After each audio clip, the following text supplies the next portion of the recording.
الرحیم نحمده ونصلی ونسلم علی رسوله الکریم اما بعد۔ نوع ثانی کا 5واں قاعدہ جاری ہے، اور اس میں بات یہ چل رہی ہے کہ قاضی کو جن تصرفات کا اختیار ہوتا ہے وہ بھی شریعت کی موافقت سے منوط ہے، یعنی خلاف شرع اگر قاضی کوئی فیصلہ کر دے تو وہ نافذ نہ ہوگا۔ جیسا کہ آپ نے پڑھا کہ اگر خلاف مصلحت وہ فیصلہ کر دیتا ہے تب بھی اس کا فیصلہ نافذ نہیں ہوتا، تو اس کا فیصلہ موافق شرع ہونا چاہیے، اور جس مذہب کا وہ پیروکار ہے یعنی مذاہب فقہ میں سے اس کے مطابق ہونا چاہیے۔ جی، تو فرماتے ہیں کہ وصرح فی الذخیرہ، ذخیرۃ الفتاوی کے مصنف نے اپنی کتاب ذخیرۃ الفتاوی میں صراحت فرمائی، اسی طرح سے فتاوی والوالدیہ میں بھی اس کی صراحت ہے، اور دیگر کتابوں میں بھی اس کی صراحت ہے کہ قاضی اگر کسی مسجد کے لیے فراش متعین کر دے جبکہ واقف نے اس کی شرط رکھی نہ تھی، تو قاضی کے لیے ایسی تقرری جائز نہیں ہے، نہ قاضی ایسا کر سکتا ہے اور نہ ہی فراش جو اس کی تنخواہ متعین کی گئی ہے وہ تنخواہ لے سکتا ہے۔ وَلَمْ يَحِلَّ لِلْفَرَّاشِ تَنَاوُلُ الْمَعْلُومِ، فراش کے لیے حلال نہیں ہے کیا؟ معلوم کا حاصل کرنا، یعنی جو تنخواہ اس کو اس کے لیے رکھی گئی ہے کہ تم مسجد کا جھاڑو پوچھا کیا کرو، صفائی کا کام کیا کرو، تمہاری ماہانہ یہ تنخواہ ہوگی، وہ تنخواہ اس کے لیے درست نہیں ہے۔ جب تقرری ہی درست نہیں ہے تو پھر تنخواہ کس بات کی؟ قاضی اپنے گھر تقرری کرے، مسجد کے کاموں کے لیے مسجد کے معاملات میں تقرری کرے گا تو وہ تو مصلحت کی قید سے مقید ہے نا۔ تو یہاں پر ایک جزیہ موجود ہے جس کا ذکر کر دیا انہوں نے کہ یہ تقرری درست نہیں ہے، اور ایسی تقرری سے تقرری نافذ بھی نہیں ہوگی، اور جو اس تقرر کی بنیاد پر مسجد کی خدمت کرے گا اور اپنی ملازمت سمجھ کے کرے گا، یہ ملازمت سمجھنا بھی درست نہیں ہے، یہ اس کی طرف سے تبرع ہوگا کہ مسجد کی وہ خدمت کر رہا ہے، اور مہینہ جب مکمل ہوگا تو وہ تنخواہ کی لائن میں لگ جائے گا، اسے کچھ نہیں ملے گا، بلکہ جو کچھ متعین کیا ہے قاضی نے وہ پیسہ اگر متولی نے دے بھی دیا تو فراش کے لیے وہ پیسہ حلال نہیں ہوگا۔ یہ دیکھیے اتنی بڑی بات فرما رہے ہیں، کیوں؟ اس لیے کہ بغیر شرط الواقف فرمایا۔ جی، واقف نے اس کی شرط نہ رکھی تھی،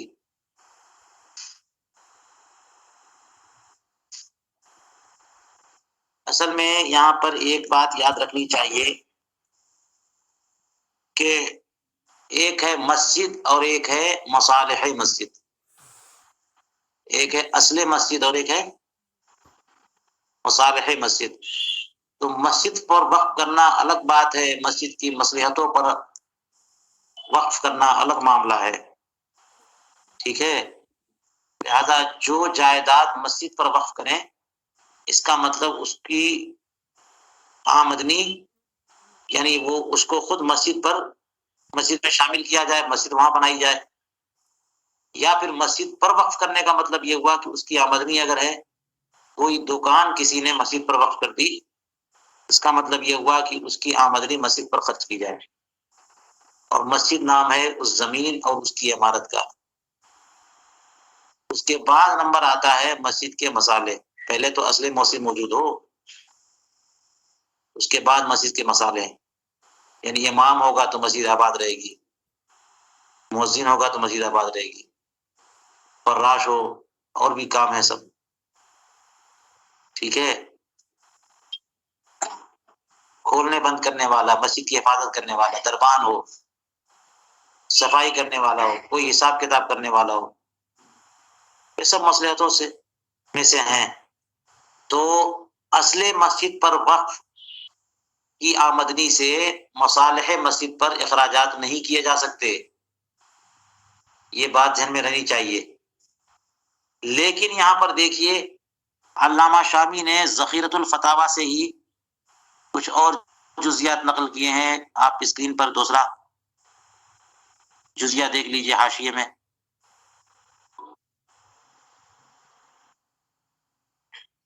یہ نسخہ آپ اسکرین پر دیکھیے، ذخیرۃ الفتاوی میں علامہ شامی نے یہاں کیا کہا، وصرح بالذخیرہ کے بعد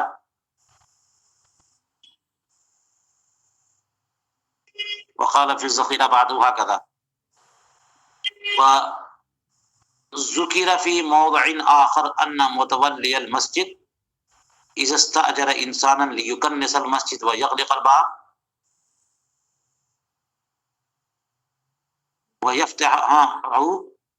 ویفتحه بمال المسجد جازا۔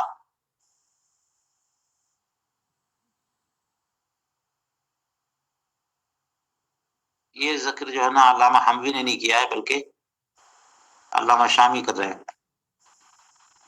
دوسرے مقام پر لکھا ہے کہ مسجد کا متولی کسی انسان کو اگر اجیر رکھ لے کہ مسجد صاف کرے، دروازہ بند کرے کھولے، اور اجیر رکھا کس بدل میں، مال، مسجد کے مال سے، تو ایسی تقرری جائز ہے۔ ہاں؟ اب دیکھیے کیا کہہ رہے ہیں، وَذَكَرَ مَا قَبْلَ هَذَا، اور اس سے پہلے بیان کیا کہ ان متولی المسجد اذا اشترى عبدا لخدمت المسجد جاز، ایک غلام خرید لے مسجد کی خدمت کے لیے، وہ بھی جائز ہے۔ تو فرماتے ہیں کہ یہ مسائل تو دلیل ہے اس بات پر کہ مسجد کے مال سے خادم بھی رکھا جا سکتا ہے، مسجد کے مال سے مسجد کے مصلحتوں پر خرچ ہو سکتا ہے۔ تو دو طرح کے جزیات آ گئے نا، اب اہل علم فیصلہ کریں کہ کیا ہوگا۔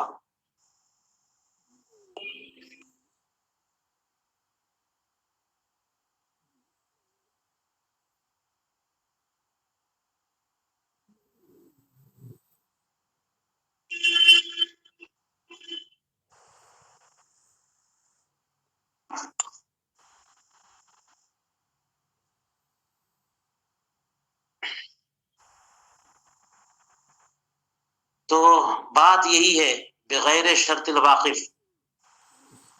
اب یہ توجیہ کی جا سکتی ہے کہ وہاں واقف نے یہ شرط نہ لگائی ہو،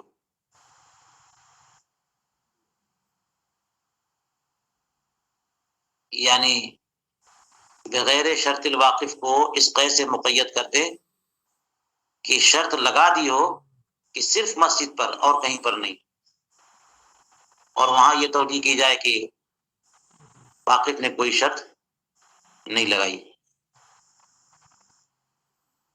تو مسجد کے ساتھ ساتھ مصالح مسجد پہ بھی خرچ کرنے کی بات ہو۔ اس معاملے میں قاضی اور متولی کا کوئی فرق نہیں ہونا چاہیے کہ وہاں پر متولی کا معاملہ ہے اور یہاں پر قاضی کا معاملہ ہے۔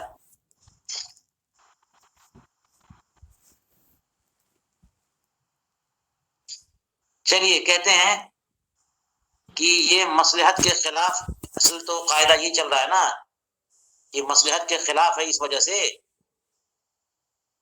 قاضی کے تصرفات، حاکم کے تصرفات یہ مصلحت کی قید سے مقید ہیں، مصلحت عامہ کے مطابق ہوں گے تب فیصلہ نافذ ہوگا، ورنہ نہیں نافذ ہوگا۔ تو یہ جو جزیہ ہے ذخیرۃ الفتاوی کا، کہ قاضی واقف کی شرط کے بغیر مسجد کے لیے فراش متعین کر دے، تو یہ تقرری جائز نہیں ہے، کیوں؟ کیا وجہ ہے؟ کیسے یہ مصلحت کے خلاف ہے؟ کیسے یہ مصلحت کے خلاف ہے؟ اس کو یوں سمجھ لیجیے، مصلحت کے خلاف یوں ہے کہ واقف نے جو شرط رکھی تھی وہ تو مسجد کی شرط تھی، اور آپ استعمال کر رہے ہیں مصالح مسجد میں، تو الگ الگ چیزیں ہیں۔ واقف جو ہے، جو وقف کرنے والا ہے، وہ نہ سمجھ رہا ہے کہ اس کی مصلحت کیا ہے، وہ کیا چاہ رہا ہے۔ ہو سکتا ہے وہ یہ سوچتا ہو کہ جناب میں جو پراپرٹی مسجد کے لیے وقف کر رہا ہوں، میری موقوفہ جائیداد کی جو انکم ہو وہ صرف مسجد پر ہو، اس کی مصالح پر بھی نہ ہو، کیونکہ لوگ جو ہے اسی طرح سے کوئی متولی اور ناظر اور قاضی آ جائیں گے، اور لوگ اپنے اپنے مفاد کے لیے یا کسی کے فائدے کے لیے تقرریاں شروع کر دیں گے۔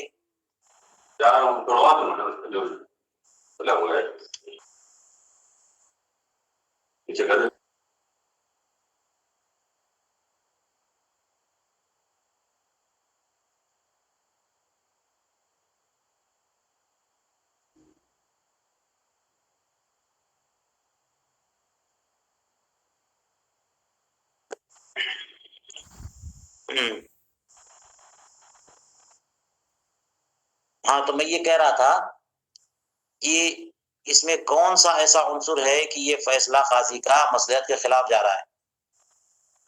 مصلحت کے خلاف ہی جا رہا ہے کہ واقف نے تو شرط کی ہی نہیں ہے نا؟ تو واقف نے جس مصلحت سے اپنی مملوکہ جائیداد مسجد کے اوپر وقف کی ہے وہ جانتا ہے نا، اس کی مصلحت کے خلاف ہے۔ اس نے چاہا کہ ہماری جائیداد کی انکم جو ہے وہ صرف مسجد پر خرچ ہو، اور آپ نے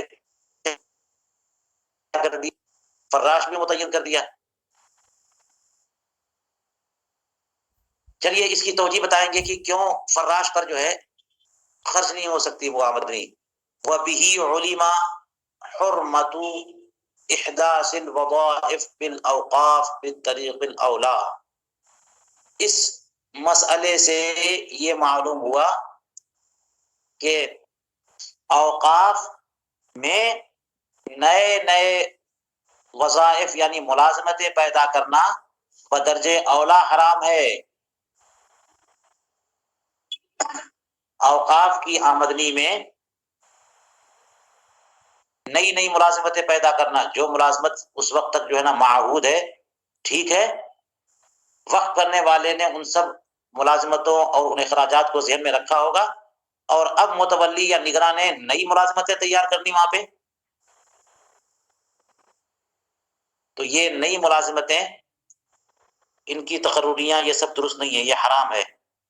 وجہ یہ ہے کہ جس کو تقرری کرنی ہو وہ اپنے مال سے کرے، وقف کی آمدنی ہے، اور جس طرح چاہے تصرف کریں، اس کی کیسے گنجائش ہے؟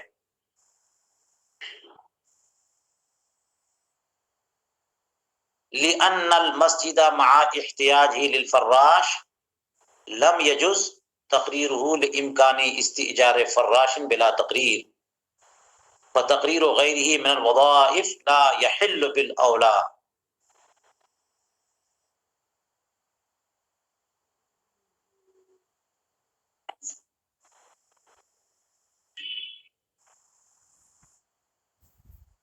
یہ جو کہہ رہے ہیں کہ وظائف کا احداث جائز نہیں ہے، یہ اس کی توجہ اور اوپر والی عبارت کی بھی توجہ ہو سکتی ہے۔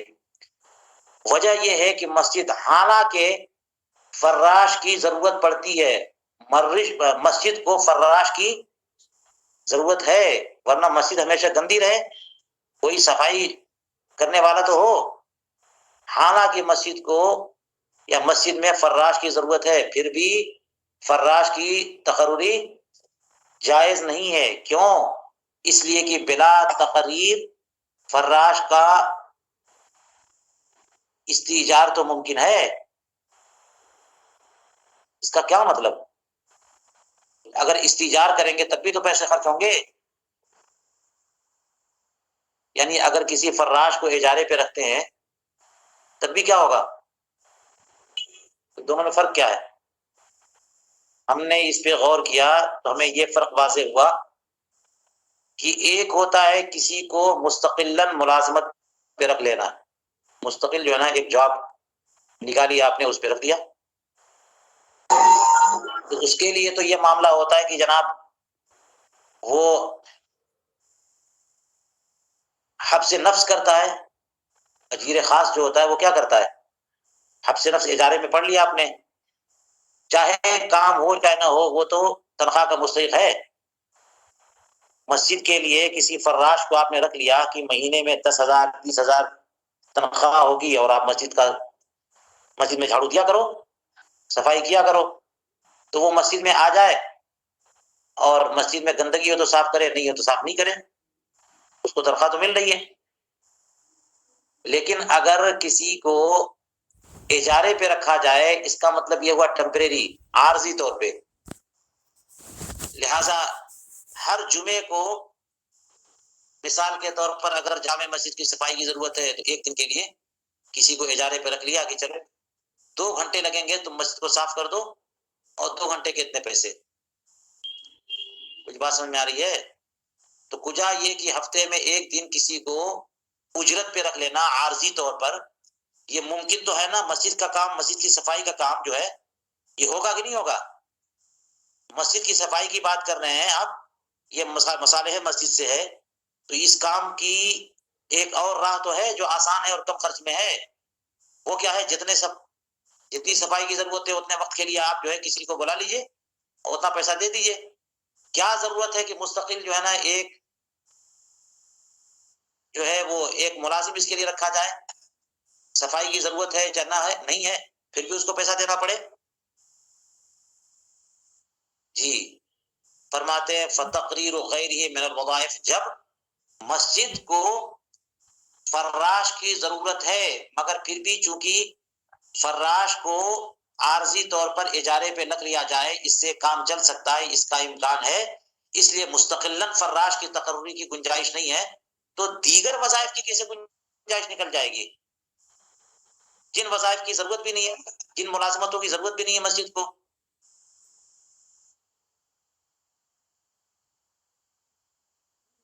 اب ایک ایسی ملازمت تیار کر لی کہ رات بھر کوئی دربان چاہیے، کیوں رات بھر چاہیے بھائی؟ تالا بند کیجئے جائیے۔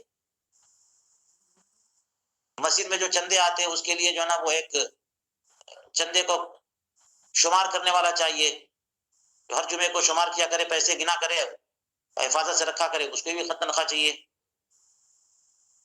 اسی طرح سے آپ ملازمتیں نکالتے رہیں گے تو وقف کی انکم کا مقصد فوت ہو جائے گا۔ فرمایا وَبِهِ عُلِمَ أَيْضًا حُرْمَةُ إِحْدَاثِ الْمَرْتَبَاتِ بِالْأَوْقَافِ بِالْأَوْلَى، جیسا کہ پتا چلا کہ وظائف کا احداث حرام ہے، اسی طرح سے مرتبات کا احداث بھی حرام ہے، یعنی اس سے مراد وظائف، اس وظائف سے مراد ملازمتیں، وظائف سے مراد کیا ہے؟ ملازمت، کسی کو ملازم رکھ لیا آپ نے، اور مرتبات سے مراد یہ وظائف جو وظیفے ہوتے ہیں کہ علاقے میں اتنے لوگ بوڑھے ہیں ان کے کھانے پینے کا انتظام نہیں ہے تو ان کو چلو وظیفہ دیا جائے، مہینے میں 500 روپیہ ہر ایک کو دیا جائے،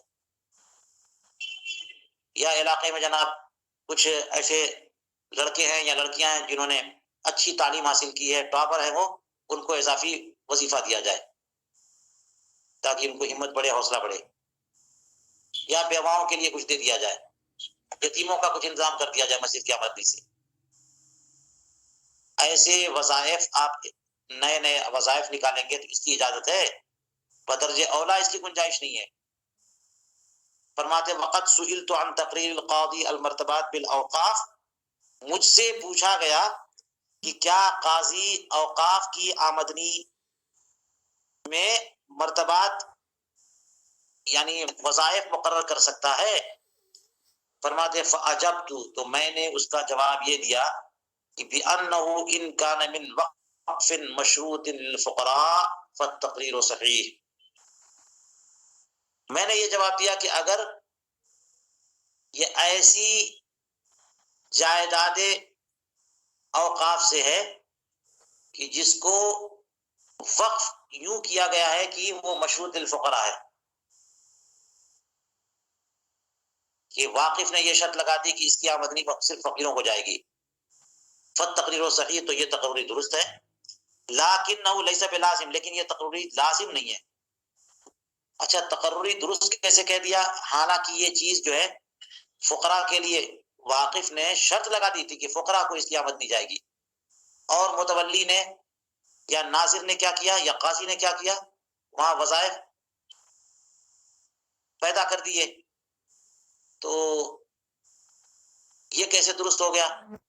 تو فرماتے ہیں یوں کہ جو وظائف قاضی نے کسی کے لیے لکھے وہ ایسے لوگوں کے لیے لکھے ہیں جو لوگ فقراء میں سے ہیں، یہ مراد ہے۔ جس طرح سے عبارت مطلق ہے، یہ مسئلہ مطلق نہیں ہے۔ فَأَجَبْتُ بِأَنَّهُ إِنْ كَانَ مِنْ وَقْفٍ مَشْرُوطٍ لِلْفُقَرَاءِ فَالتَّقْرِيرُ صحیح۔ اس کا مطلب کیا ہوا کہ قاضی نے مسجد کی آمدنی سے یا وقف کی آمدنی سے کچھ وظائف مقرر کر دیے، بیواؤں کے لیے، یتیموں کے لیے، غریبوں کے لیے، یا فقہا کے لیے، مفتیان کرام کے لیے۔ تو اس سے مراد یہ ہے کہ ایسے مفتیان کرام کے لیے جو اغنیا میں سے نہیں ہیں، ایسے یتیموں اور بیواؤں کے لیے جو فقراء میں سے ہیں، تو وہ مال جو آپ نے وظیفے کے طور پہ دیا وہ اپنے مقامی پہ تو گیا، کہ واقف نے کیا شرط لگائی تھی؟ فقراء کو جائے، اور فقراء میں آپ نے تعین کر دی تو کیا خرابی ہوئی؟ لیکن چونکہ تعین انہوں نے کر دی ہے اس لیے فرمایا لیس بلازم، لازمی طور پر وہ پیسہ دینا پڑے اسی کو جس کو کہا ہے، لازم نہیں ہے۔ وَلِلنَّاظِرِ الصَّرْفُ إِلَىٰ غَيْرِهِ، اور جو وقف کا متولی ہے، اگر قاضی نے ایسے وظائف متعین کر دیے ہیں تو وقف کا متولی جو ہے وہ اس کے غیر میں بھی وہ آمدنی صرف کر سکتا ہے، یعنی اس فقیر، جو فقیر یتیم ہے یا بیوہ ہے یا قاضی ہے، مفتی ہے، اس کے علاوہ غیر فقراء میں بھی دے سکتا ہے۔ الصرف الى غیرہ، الصرف پر عطف ہے وقطع الاول، اور پہلے والے کو قطع کر دے، یعنی قاضی نے جس کے لیے وہ وظیفہ مقرر کیا تھا اس کو ختم کر کے کسی اور کی طرف وہ آمدنی خرچ کر دے، جب تک کہ واقف کی شرط کے اندر ہو، اسی حد میں ہو، تو یہ حق حاصل ہے، لازم نہیں ہے۔ قاضی کا تصرف لازم نہیں ہے، درست ضرور ہے، لازم نہیں ہے۔ الا اذا حکم القاضی بعدم تقریر غیرہ، مگر یہ کہ قاضی اگر یہ فیصلہ کر دے کہ اس کے علاوہ کسی اور کی تقرری نہ کی جائے، اس کے علاوہ کسی اور کو وظیفہ نہ دیا جائے، تب فحینئذ یلزم، تب اس وقت جو ہے نا یہ وظیفہ جو ہے لازم ہو جائے گا۔ اب متولی، وقف کا متولی وہ پیسہ اس معین شخص کے علاوہ کسی اور کو نہیں دے سکتا، ٹھیک ہے؟ وجہ یہی ہے کہ یہ مصلحت کے خلاف نہیں ہے۔ واقف نے جو اپنی جائیداد وقف کی تھی تو شرط کیا کی تھی کہ فقراء کو دیا جائے، اور قاضی نے انہی فقراء میں سے ایک کی تعین کر دی ہے، تو فقیری کی تو وہ انکم جا رہی ہے۔ چلیے فرماتے ہیں وَهِيَ فِي أَوْقَافِ الْخَصَّافِ وَغَيْرِهِ، یہ مسئلہ کہاں لکھا ہوا ہے؟ امام خصاف کی کتاب الاوقاف میں اور دیگر کتابوں میں بھی۔ چلیے مصنف کہتے ہیں کہ میں نے جواب دیا کہ اگر وہ ایسے وقف کی آمدنی سے ہو جس میں فقیر کے لیے شرط لگائی گئی تھی، تب یہ حکم ہے کہ تقریر صحیح ہے۔ وَإِذَا، فرماتے ہیں وَإِن لَمْ يَكُن مِّن وَقْفِ الْفُقَرَاءِ لَمْ يَصِحَّ وَلَمْ يَحِلُّ، اور اگر قاضی نے ایسے اوقاف سے کچھ نئے وظائف متعین کیے ہیں جو فقراء کے وقف سے نہیں ہے، فقراء کے وقف سے نہیں ہے، لم یصح، تو پھر یہ قاضی کا اس وظیفے کی تعین یہ درست نہیں ہے، اور یہ حلال بھی نہیں ہے، اسے لینا بھی درست نہیں ہوگا۔ کیا مطلب اس کا؟ آگے بھی تھوڑا سا دیکھ لیجیے۔ وَقَذَا إِنْ كَانَ مِنْ وَقْفِ الْفُقَرَاءِ وَقَرَّرَهُ لِمَنْ يَمْلِكُ نِصَابًا، اور یہی حکم ہوگا، یعنی تقرری یا تعیین قاضی کی طرف سے درست نہیں ہے، اور اسے جس کو دینے کو کہا ہے قاضی نے اس کا لینا حلال بھی نہیں ہے، کہ اس وقت بھی ہے ان کانا من وقف الفقراء، کہ اگر وہ جائیداد تو فقراء ہی کے لیے وقف کی گئی ہے، لیکن قاضی نے اس وظیفے کی تعیین کس کے لیے کی ہے؟ لمن یملک نصابا، جو مالک نصاب ہے۔ یہ جو شرط لگائی ہے نا، یہیں سے مستفاد ہے کہ اوپر جو بات کہی تھی وہ فقراء کے لیے، اگر جہاں اوپر فقراء کی قید نہیں لگائی، لیکن ہم نے ذکر کیا نا کہ وہ قاضی نے جو وظیفہ دیا ہے وہ کس کو؟ کسی فقیر ہی کو دیا ہے، کوئی محتاج ہے۔ لہذا اگر زمین کے مالک نے اپنی زمین جو وقف کی تو اس میں شرط لگا دی کہ اس کی آمدنی فقراء کو جائے گی، اور قاضی نے اس کی آمدنی سے ایک وظیفہ مالدار کو دے دیا، تو مصلحت کے خلاف ہوئی نا تقرری، یہ بالکل درست نہیں ہے۔ اسی طرح سے اس سے پہلے والا مسئلہ دیکھیے جو فرماتے وَإِن لَّمْ يَكُن مِّن وَقْفِ الْفُقَرَاءِ لَمْ يَصِحَّ، یہاں پہ کیوں درست نہیں ہے؟ یہاں تو بدرجہ اولا درست ہونا چاہیے کہ اگر اس نے یعنی مالک نے اپنی جائیداد فقراء پر وقف نہیں کیا اور قاضی نے کسی فقیر کو وظیفہ دے دیا، تب بھی فرمانے کہ یہ وظیفہ دینا درست نہیں ہے اور اس کو وظیفہ لینا بھی درست نہیں ہے۔ اس کی وجہ سمجھیے جو میرے ذہن میں آئی وہ یہ ہے کہ دیکھیے کوئی چیز جب وقف کرتے ہیں تو وقف اللہ کی رضا کے لیے کرتے ہیں، تقرب کے اعمال میں وقف ہوتا ہے نا، مسجد پہ وقف کر دیا، قبرستان پہ وقف کر دیا، یا پھر یہ کہ فقراء پہ، تو فقراء پہ تصدق جو ہے نا یہ تقرب کا ایک عمل ہے، فقراء پہ تصدق۔ لہٰذا اسی لیے کہتے ہیں، ابھی آپ نے اس میں وقف کے بیان میں پڑھا ہوگا کہ ایسی جہت میں وقف کرے کہ جو کبھی منقطع نہ ہو۔ لہٰذا کسی خاص نسل کے بارے میں کہا، اس کا مطلب یہ ہوگا کہ اس نسل کے ختم ہو جانے کے بعد اس کی آمدنی فقراء کو جائے گی، تب جا کے تو عمل تقرب ہوا نا۔ لہٰذا یہاں پہ جو کہا کہ ان لم یکن من وقف الفقراء، ان لم یکن من وقف الفقراء لم یصح ولم یحل، اس کا مطلب یہ ہوا کہ یہ وقف خاص ہے، یہ وقف خاص ہے، کسی نے اپنی اولاد پر وقف کیا۔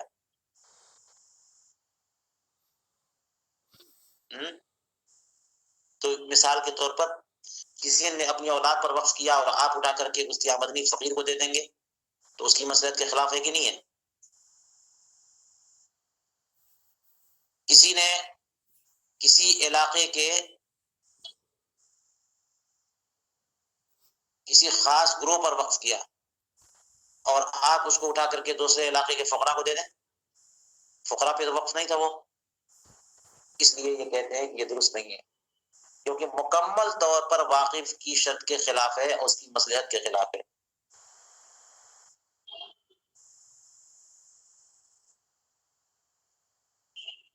چلیے فرماتے ثم سئلت لو قرر من فائد وقف سقط الواقف عن مصرف فائده فهل يصح فأجبت بأنه لا يصح أيضا لما في الدار الخانية إن فائد الوقف لا يصرف للفقراء۔ چلیے فرماتے ہیں امام ابن نجیم مصری مصنف رحمہ اللہ کہ مجھ سے یہ سوال کیا گیا کہ اگر فائد وقف سے اگر کوئی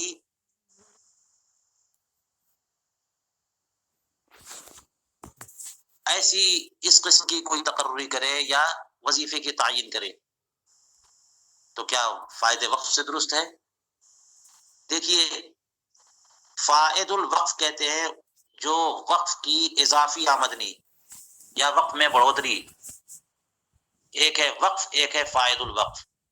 فائد الوقف کا معنی یہ بھی ہو سکتا ہے کہ جو پیسہ آیا اور بچ رہا، حالانکہ زیادہ واضح بات یہ لگتی ہے کہ فائد الوقف سے مراد یہ ہے کہ کوئی ایسا عین کہ جس کو وقف کرنے والے نے وقف کیا ہے اور اب چند سالوں کے بعد اس میں اضافہ ہو گیا. جیسے مثال کے طور پر جانور وقف کیے 50-100 جانور اور 2-4 سال کے بعد 200 ہو گئے، بچڑے ہو گئے ان کے. کھیتی وقف کی، اس میں درخت وقف کیے، اس میں بہت زیادہ اضافہ ہو گیا.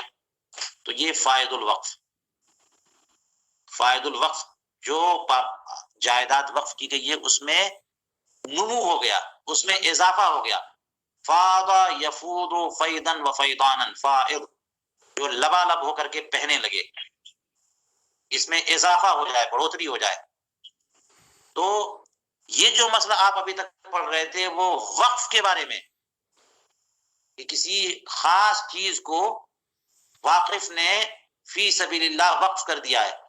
تو کیا یہی حکم فائد الوقف کا بھی ہے کہ اس چیز کو جو اضافہ ہے نا، وہ چیز تو وقف نہیں کی تھی لیکن جائیداد موقوفہ سے ہی وہ اضافہ ہوا ہے، تو کیا اس اضافے کا بھی یہ حکم ہے؟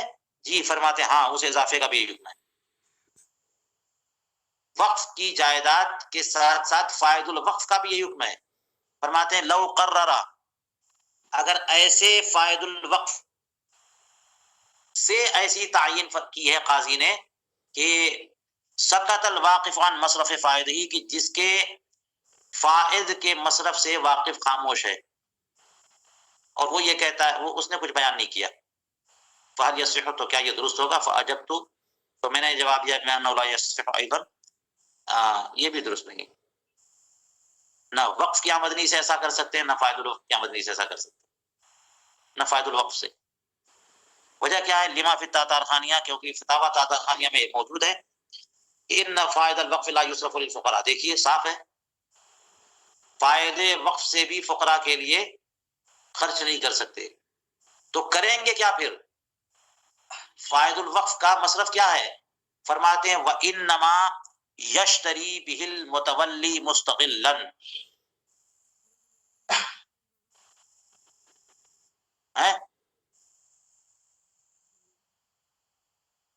اور مستقلاً میں نے پڑھا، اگر مستقلاً پڑھتے ہیں تو اس کا مطلب یہ ہوا کہ یہ حال ہو جائے متولی کا، اور اگر مستقل غین سے پڑھتے ہیں، غین کے فتح کے ساتھ، تو اس کا مطلب ہوگا کہ یہ مفعول بھی ہے.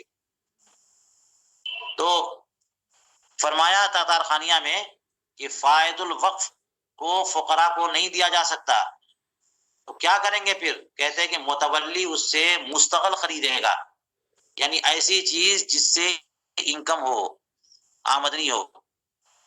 مستقل کیا ہے؟ جس سے غلہ بڑھے، آمدنی اور انکم بڑھے. اور مستقلن کا معنی، مستقلن اگر پڑھے تو اس کا معنی یہ ہوا کہ یہاں پر جو ہے نا وہ مفعول بہ محذوف ہے، کہ کوئی بھی چیز مطلق مستقلن انکم بڑھانے کے لیے متولی خریدے گا.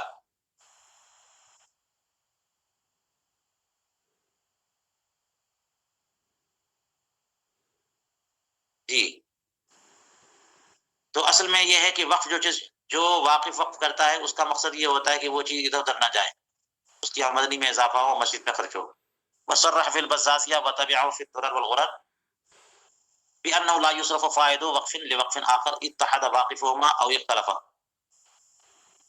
فتاوی بزازیہ میں اس کی صراحت فرمائی، اور درر اور غرر میں، درر و غرر ان میں، اس کتاب میں بزازیہ کی تبعیت کی، ان کو ان کی اتباع میں یہ کہا کہ لا یصرف فائد وقف، کی کسی وقف کے اضافی حصے کو دوسرے وقف پر خرچ نہیں کر سکتے، خواہ دونوں کا واقف ایک ہو یا الگ الگ ہو.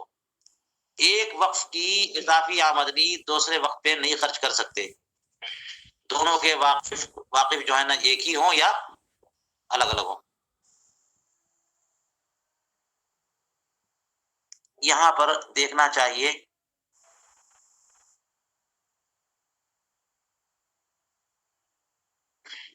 کہ علامہ شامی نے یا علامہ حموی نے کچھ کہا ہے. یہ دیکھیے علامہ شافعی نے حاشیہ لگایا وتبعه فی الدرر والغرر، کہ فائز الوقف سے خرچ نہیں کر سکتے. کتنا تفصیلی حاشیہ انہوں نے لگایا.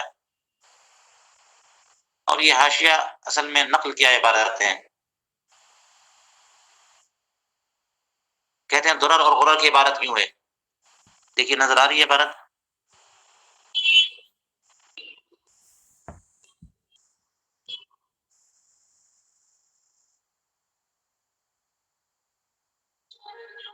انہوں نے کہا اذا اتحد الواقف والجهة بأن بنى رجل مسجدين وعين لمصالح كل منهما وقفا وقل مرسوم بعض الموقوف عليه بأن انتقص مرسوم امام احد المسجدين او مؤذن مثلا بسبب كونه خرابا جاز للحاكم ان يصرف من فاضل الوقف الاخر اليه لانما حينئذ كشيء واحد. کہہ رہی ہے کہ مثال کے طور پر ایک معین شخص نے دو مسجد بنائی، ایک خاص بندے نے کیا بنائی؟ دو مسجد بنائی، اور دونوں مسجدوں کے مسالے کے لیے الگ الگ جائیداد وقف کر دی کہ یہ جائیداد اس والی مسجد کی کے مسالے پہ خرچ کی جائے، اور یہ جائیداد اس سے جو آمدنی ہو یہ دوسری والی مسجد کے مسالے پہ خرچ کرے. اب ہوا یہ کہ ایک مسجد کے مصلحت کے لیے جو جائیداد وقف کی تھی اس میں کچھ گڑبڑی ہو گئی ہے نا، اس کی آمدنی کم ہو گئی، عمارت گر گئی، بوسیدہ ہو گئی، کوئی مسئلہ ہو گیا جس کی وجہ سے اس کی آمدنی کم ہو گئی. جب آمدنی کم ہو گئی تو جس مسجد پر وہ وقف تھی اس مسجد کی مؤذن اور تنخواہ کا مسئلہ ہونے لگ گیا. تو اب کیسے کام چلے گا اس مسجد کا؟ مسجد تو ویران ہوگی پھر. تو فرمایا کہ دوسری مسجد پر جو جائیداد وقف کی گئی ہے اس کی آمدنی سے اگر اضافی رقم ہو، بچ جائے رقم، تو اس اضافی رقم کو یہاں پہ لگا سکتے ہیں، بشرطے کہ دونوں کا واقف ایک ہو. یہ دیکھیے فرما رہے ہیں کہ ایک مسجد کے امام کا مرسوم کم ہو جائے یا مؤذن کی تنخواہ کم رہ جائے کیونکہ وہ پراپرٹی خراب ہو گئی تھی، تو حاکم کو حق ہے کہ وہ دوسرے کے فاضل کو ادھر صرف کر دے. اور آگے کہنے وَإِنِ اخْتَلَفَ أَحَدُهُمَا، اور اگر دو الگ الگ پراپرٹ، دو الگ الگ وقف ہو یا واقف دو الگ الگ ہوں، بِأَنْ بَنَى رَجُلَانِ مسجدين او رجل مسجدا ومدرسة ووقفوا لها اوقافا فلا يجوز للحاكم ان يصرف من فاضل وقف احدهما الى الاخر كذا في البزازي. اگر آدمی دو ہیں، دو الگ الگ لوگوں نے الگ الگ مسجد بنائی اور ہر ایک نے اپنی مسجد پر ایک دکان یا ایک مکان بھی وقف کیا، تو اب ایک مکان سے آمدنی بچ جائے تو دوسری مسجد کے مصارف پہ خرچ نہیں کر سکتے.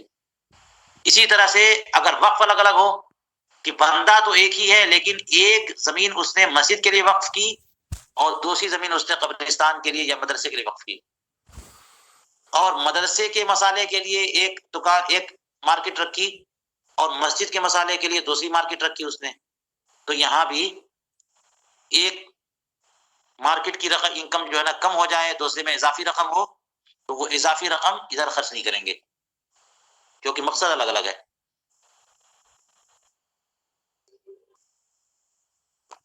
یہ جو ہے نا یہ سب بیان کرنے کے بعد آخر میں انہوں نے کہا کہ پھر مصنف نے کیسے یہ کہہ دیا.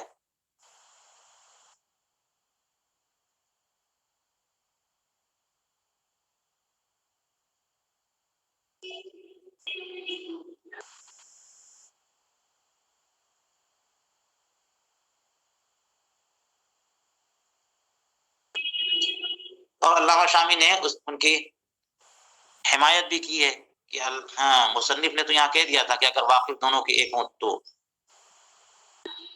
یا مختلف ہوں، صرف واقف کے بارے میں بیان کیا. دو الگ الگ وقف ہوں یعنی بالکل مقصد ہی دونوں کا الگ الگ ہو، اس کو بیان نہیں کیا. چلیے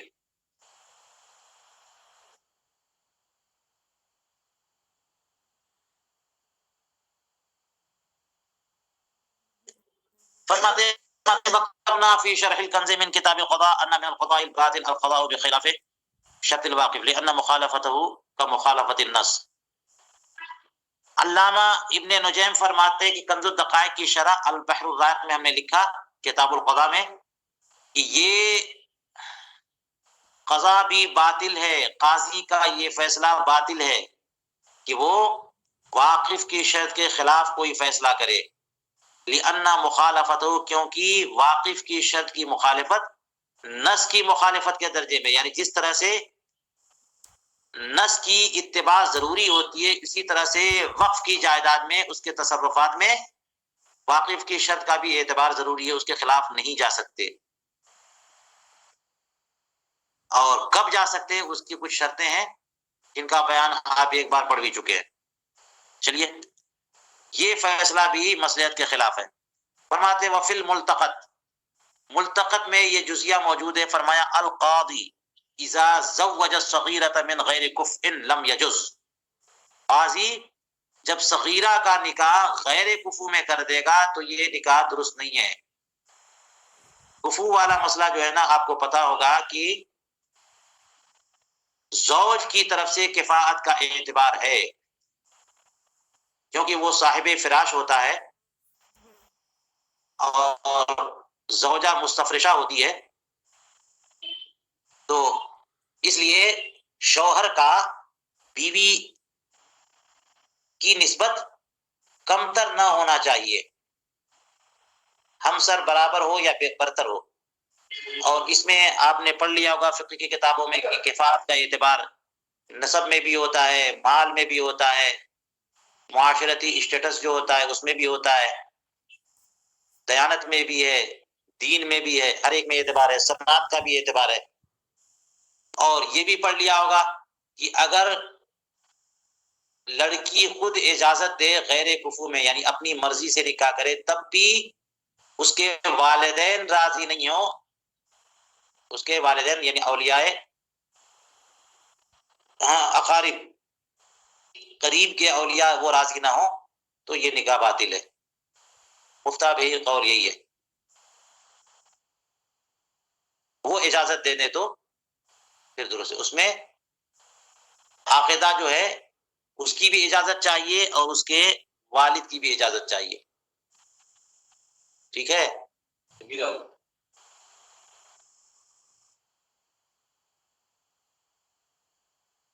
جی،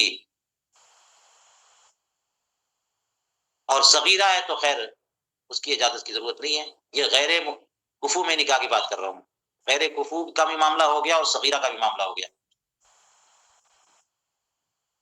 تو یہاں پہ فرمایا کہ ملتقط میں لکھا ہے کہ قاضی اگر صغیرہ کا نکاح غیر کفو میں کر دے تو نکاح درست نہیں ہے۔ صغیرہ کا نکاح اگر قاضی کرے، کوئی ولی نہیں ہے تو درست ہے نا، لیکن غیر کفو میں کرے تو درست نہیں ہے، کیونکہ غیر کفو والا نکاح جو ہے وہ تو ولی اقرب کر سکتا ہے، بس صرف ولی اقرب کر سکتا ہے اور کوئی نہیں کر سکتا۔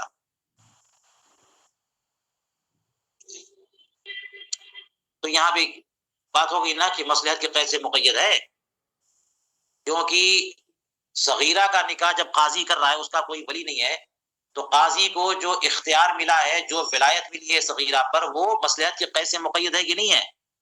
اور کسی لڑکی کو گنوار بندے کو دے دینا، فقیر کو دے دینا ہے نا، یعنی ایسے بندے کو دے دینا جو مہر ادا نہ کر سکے، یا فاسق کو دے دینا، یہ سب اس کی مصلحت کے مطابق ہے۔ یہ تو لڑکی کے حق میں ناانصافی ہے، مصلحت کے خلاف ہے، نقصان پہنچانا ہے اس کو، اس کے مستقبل کو تاریک کرنا ہے۔ اس لیے قاضی اگر کسی صغیرہ کا نکاح غیر کفو میں کر دے گا تو یہ نکاح درست نہیں ہے۔ فعلم ان فعله مقید بالمصلحۃ، تو اس سے پتہ چلا کہ قاضی کا فعل مصلحت سے مقید ہے۔ ولہذا صرحوا بان الحائط اذا مال الى الطريق فاشهدوا واحدا على مالكها ثم ابرأه القاضي لم يصح كما في التهذيب۔ یہی وجہ ہے کہ فقہاء کرام نے صراحت فرمائی کہ اگر دیوار روڈ کی طرف جھکی ہوئی ہے، کوئی دیوار کیسی ہے، راستے کی طرف جھکی ہوئی ہے، لگتا ہے کہ گر جائے گی، تو لوگوں نے کیا کیا کہ مالک پر کسی کو گواہ بنا لیا کہ دیکھو، دھیان رکھو، یہ دیوار جو روڈ کی طرف جھکی ہوئی ہے نا، یہ آج کی بات نہیں ہے، یہ کئی دن سے ہے، اور یہ مالک مکان کو پتا ہے. کسی دن اگر یہ دیوار گر گئی تو یہ مالک مکان سے ذمہ دار ہوگا. گواہ بنا لیا لوگوں نے. لیکن اس کے بعد کیا ہوا، وہ دیوار گر بھی گئی، دو چار لوگ مر بھی گئے، یا کسی کی گاڑی یا کسی کا سامان برباد بھی ہو گیا. اور جب مقدمہ ہوا تو اس نے کہہ دیا کہ مجھے پتا نہیں تھا. مالک نے کیا کہہ دیا، مجھے یہ خبر ہی نہیں تھی کہ میری دیوار جھکی بھی ہے، وہ تو ایک بیگ گر گئی ہے. تو ایسی صورت میں لگتا تو ہے کہ قاضی اسے بری کر دے گا، اور پھر ثبوت چاہیے.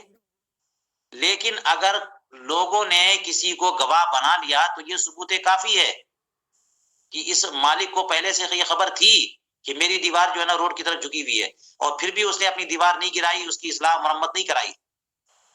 اب لوگوں کا نقصان ہوا ہے تو یہ مالک مکان جو دیوار کا مالک ہے یہ ذمہ دار ہے، یہ تاوان دے گا.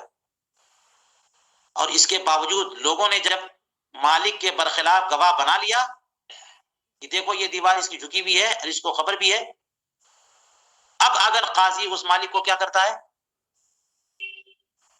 اس کو بری کر دیتا ہے، تو یہ بری کرنا درست نہیں ہے. کیوں؟ اس لیے کہ یہ مصلحت کے خلاف ہے، اس میں تو سب کا نقصان ہے.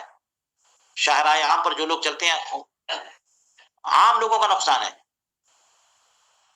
جب بھی کسی کا مکان دیوار پہ اور روڈ پہ گر جائے گا، کسی کی دیوار روڈ پہ گر جائے گی، لوگوں کا نقصان ہو جائے گا، تو پھر وہ مالک مکان کہہ دے گا ہمیں خبر نہیں تھی، اور قاضی اس کو کلین چٹ دے دے گا. یہ نہیں چلتا. یہ لوگوں کے تحفظ اور لوگوں کی حفاظت اور رعایت کے خلاف ہے. اس لیے کہتے ہیں کہ قاضی اگر اسے بری کر دے مالک مکان کو، مالک دیوار کو، تو یہ ابراء درست نہیں ہے. لیکن یہ کب؟ جب کہ لوگوں نے کسی کو گواہ بنا لیا ہو. کس بات پہ؟ کہ دیوار جھکی ہوئی ہے. ورنہ آپ بتائیے دیوار گر گئی اور لوگوں نے اس پہ کیس کیا، اور اس نے جو ہے صفائی میں یہ کہہ دیا کہ یہ تو اسی دن کی بات ہے، تو جو لوگ مدعی ہیں ان کو بینہ تو پیش کرنا پڑے گا نا. ورنہ پھر یہ تو اس کے حق میں فیصلہ چلا جائے گا کہ یہ ذمہ دار نہیں ہے. دیوار تو کسی کے کبھی گر سکتی ہے. کما فی التہذیب کہتے ہیں وَكَذَا لَا يَصِحُ تَعْجِيلُ الْقَاضِي لِأَنَّ الْحَقَّ لَيْسَ لَهُ كَذَا فِي جَامِعِ الْفُصُولَيْنِ. یوں ہی قاضی کا تعجیل کر دینا درست نہیں ہے، یعنی تعجیل دین. یہاں پر اس کا تعجیل کا جو مفعول ہے یہ محذوف ہے، مقدر ہے، جو معہود ہے. قاضی کا کسی دین کو معجل کر دینا، حمزے سے، معجل عین سے نہیں. ہر دین بیسیکلی معجل ہوتا ہے. قرض کوئی بھی لے گا، کوئی بھی چیز کیا ہوتا ہے؟ عین سے معجل ہوتا ہے. اس کی پیمنٹ فوراً کرنی ہوتی ہے. اور چھوڑنے والا دائن جو ہے وہ جب تک چھوڑے، لیکن اس کو مطالبے کا تو حق ہے، وہ چھوڑ رہا ہے 2 مہینے، سال بھر، 2 سال میں مانگے، لیکن اسے حق ہے کہ جب چاہے طلب کرے. لیکن اگر قاضی کسی چیز کی تعجیل کر دیتا ہے تو وہ چیز معجل ہو جائے کہ صاحب حق یعنی دائن مطالبہ نہ کر سکے اس سے پہلے، یہ درست نہیں ہے. تو اسی لیے قاضی کسی دین کو مؤخر کر دے کہ ابھی تم نہیں لے سکتے، 1 سال کے بعد، تو یہ قاضی کا تعجیل جو ہے وہ درست نہیں ہے. کیوں؟ اس لیے کہ دین اس نے تھوڑی دیا ہے، دین اس کا تھوڑی ہے. اس کا کیا نقصان؟ قاضی تو فٹافٹ فیصلے کر دے گا کہ جناب ابھی نہیں، بعد میں. نقصان کس کا ہوا؟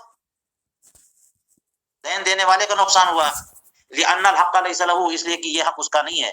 اس لیے قاضی کا کسی کے دین کو مؤخر کر دینا یہ درست نہیں ہے. ایسا ہی جامع الفصولین میں لکھا ہے. چلیے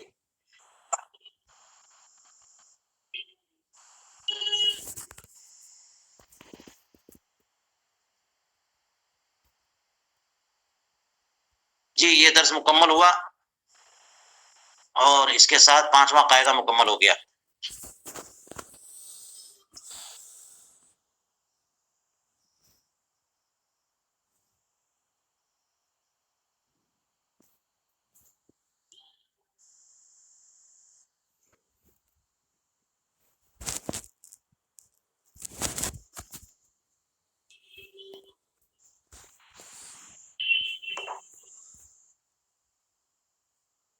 جی فرمائیے، کسی کا کوئی سوال؟ السلام علیکم ورحمۃ اللہ۔ وعلیکم السلام ورحمۃ اللہ وبرکاتہ۔ حضور مسئلہ ہے کہ ادھر ہمارے یہاں کچھ سوسائٹیاں ہیں